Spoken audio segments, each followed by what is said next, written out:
Si une compagnie peut vider vos poches sous prétexte d'améliorer votre vie personnelle, d'autres organismes, eux, veulent plutôt le bien de votre entreprise. Ces programmes de consultants en gestion sont de plus en plus populaires et ont parfois une influence très importante sur les dirigeants de très grandes entreprises même. Savez-vous vraiment qui tire les ficelles de l'entreprise de gestion que vous venez d'embaucher? Si le consultant que vous avez choisi s'affiche comme membre de WISE, l'entité derrière la méthode qu'il préconise, c'est nul autre que l'Église de Scientologie.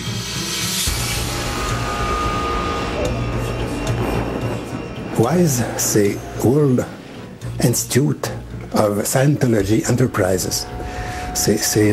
En bon français, ce serait la branche de la scientologie qui s'occupe des gens d'affaires. WISE, en fait, est un groupe qui utilise la technologie, pour employer la terminologie de l'Église de Scientologie, une technologie administrative, donc une technique administrative. Et c'est une technique qui a été développée par Ron Hubbard, qui est en fait le fondateur de la Scientologie. Donc c'est un organisme qui distribue ou qui offre en fait des services de management et de formation en management en réalité à des entreprises. Par exemple, il y a l'éthique de Scientologie qui est appliquée aux affaires. En utilisant l'échelle des tons de Scientologie, si on peut dire, qui commence avec non-existence jusqu'à forte puissance. Ça, c'est une échelle très mécanique que chaque entreprise doit suivre avec des statistiques à l'appui à chaque semaine.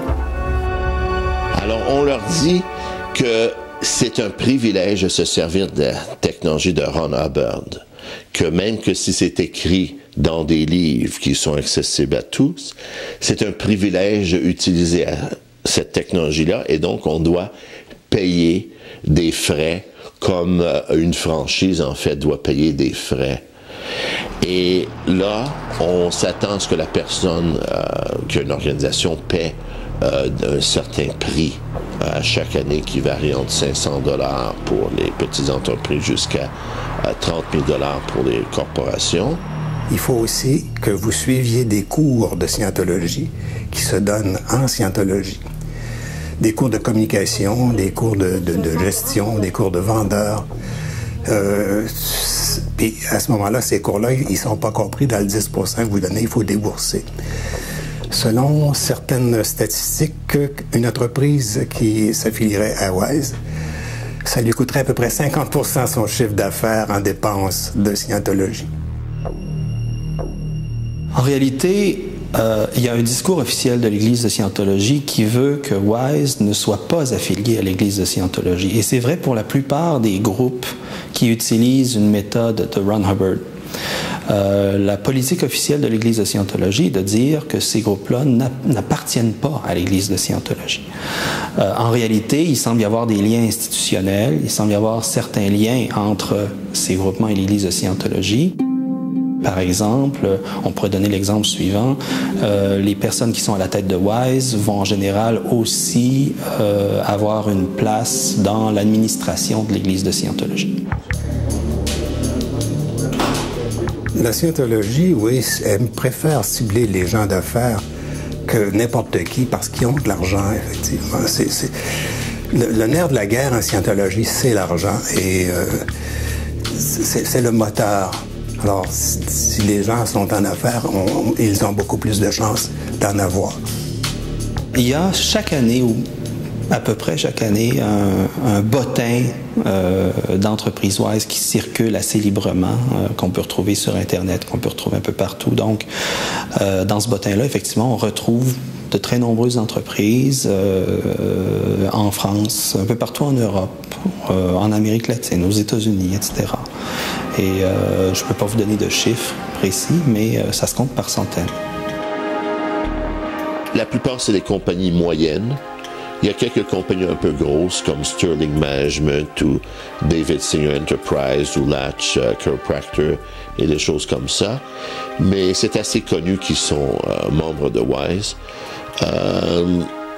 Les membres de WISE sont très connus, les grandes cliniques de chiropracticiens ou de dentistes.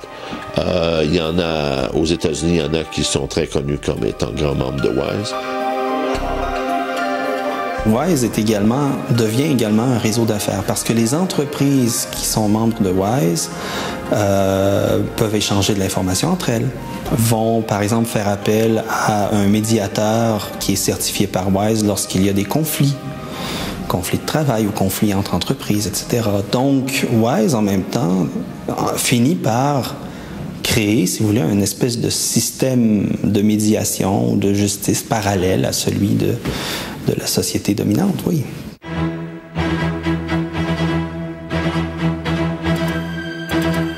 Une fois que WISE est dans l'entreprise, le recruteur n'essaie pas de recruter les employés, il le fait.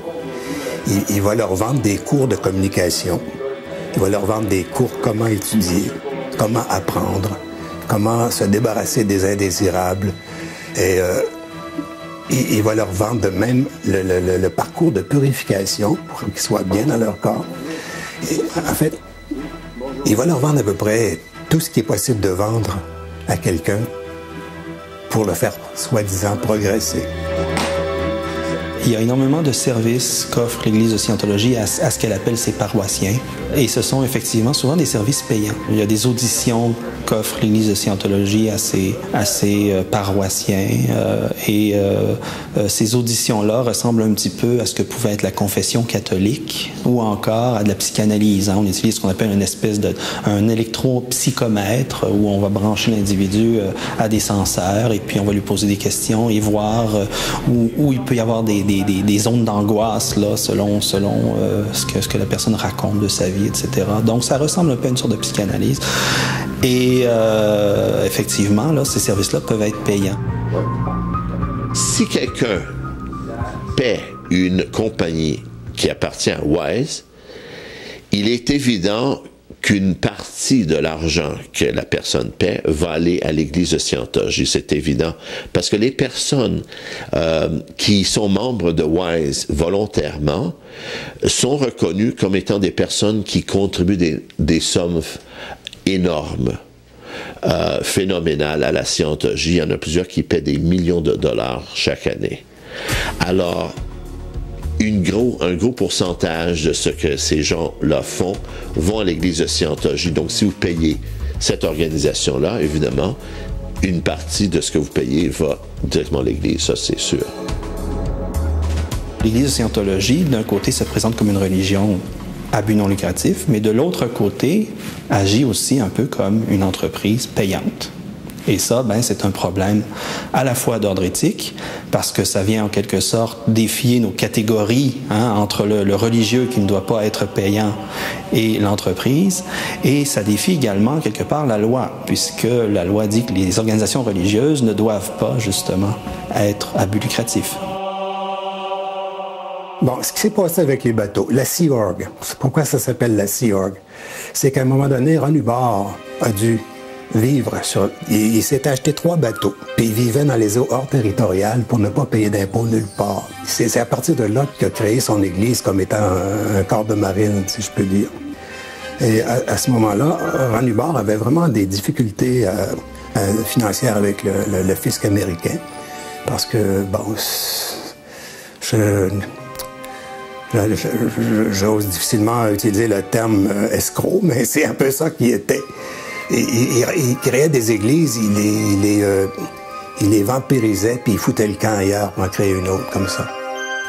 Lorsqu'une organisation est reconnue comme religieuse, dans plusieurs pays, effectivement, elle ne paie pas d'impôts. Alors, l'Église de Scientologie a été reconnue comme une religion en 1993 par le fisc américain. Et donc, elle est exempte, justement, d'impôts. Je connais de nombreuses histoires que des personnes qui ont payé des fortunes à Scientologie, et une fois qu'ils se retrouvent fauchés et sans argent, on les laisse tomber complètement.